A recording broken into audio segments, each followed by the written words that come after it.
Hello বন্ধুরা, এদিকে দেখো কাঠের জালে রান্না করছি। আজকে একটু তাড়াও আছে।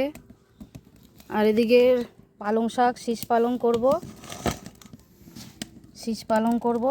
তো তার জন্য এখন ফোড়নে দেবো শুকনো লঙ্কা, 5 ফোড়ন। খুব সুন্দর জ্বলছে, ভালো লাগে।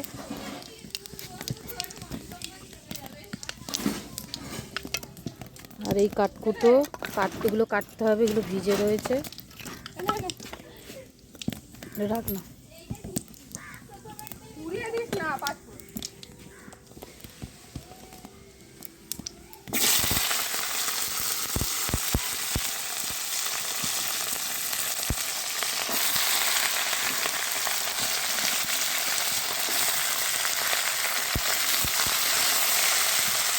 তো আজকে রান্না হচ্ছে রবিবার, একটু মাংস হবে আর পালং শাক হবে।